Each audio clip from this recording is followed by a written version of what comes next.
So just in your own words, you just want to share with me what it's like to be homeless out here. What it's like to be homeless.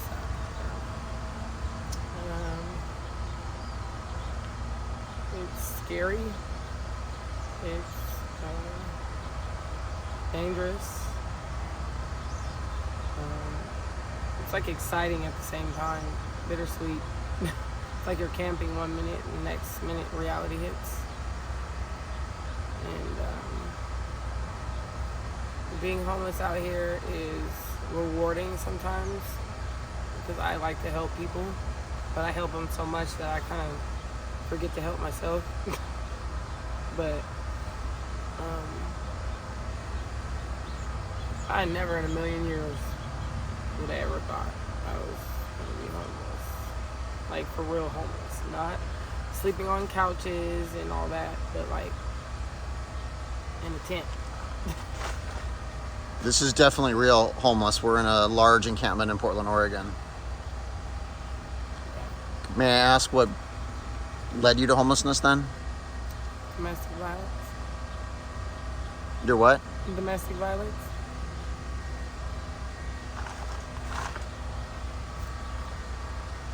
You didn't qualify for housing?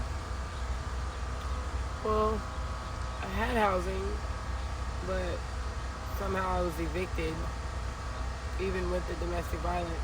And then after that, I kind of just gave up because I'm like, I have fresh theft one, eviction on my record. Nobody's going to accept me.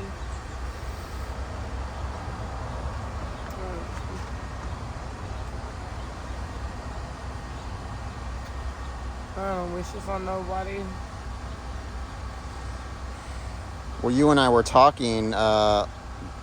I've noticed, and I'm sure you've noticed this shift where things just feel more dangerous, more chaotic, more crazy than ever before out here. Would you agree? Oh, yeah.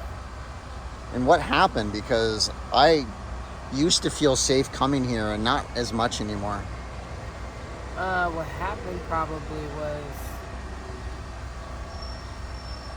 the dope.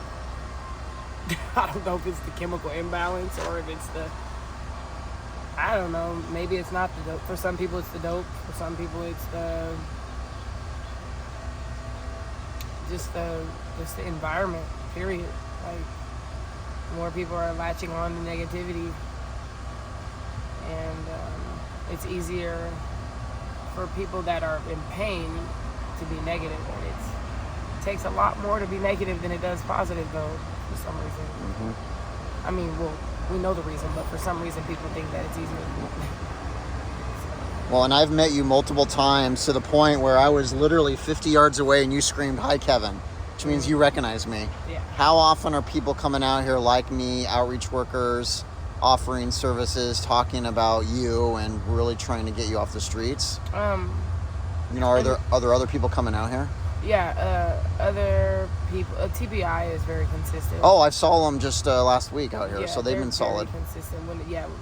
When it's hot or when they have maybe people that donate food or clothes or whatever, they'll come straight here. A lot of people in the pit were some of the first to get housing from downtown. So. Okay. Well, that's nice to hear. It sounds like that's improving. Yeah. Because shoot, the first few years I was out here, I was the only person coming out here. Yeah, because a lot of people are scared of the pit. With somewhat good reason. Yeah, and I'm like, I mean, if you just stay to yourself and you're never alone, you're fine. But a lot of people don't have that choice. So, yeah. So, is TPI actively helping you with housing now? Yeah, actually, one of the workers stopped yesterday and was just like, I see you helping. Everybody says that, but it's true. But I see you helping a lot. But what's going on with you? Are you okay? And kind of just like what you did. And she's like, well, how about you text this number and let's get started. Let's maybe try to get you in the Golden West or somewhere. I know you have housing. Actually, that's not a bad place. I've been in there. Yeah, so I'm interested because I can't do this anymore. No. It's not fit for relationships. It's not fit for families. It's not. And I noticed you're packing up today and moving closer to the pantry. Yeah. The food kitchen. Is that because does it feel safer, or is that the big reason you're leaving this area? I just right there it's just it frequents. There's a lot of people that frequent right there, and the girl I actually moved next to, I met her like about 3 days ago, and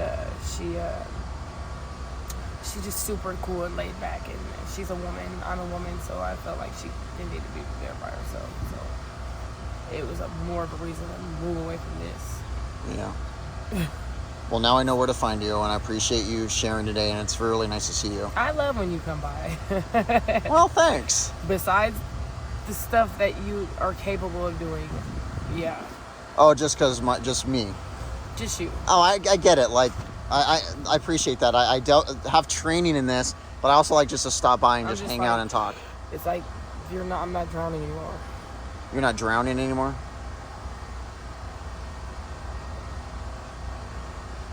Well, that's very sweet of you to say.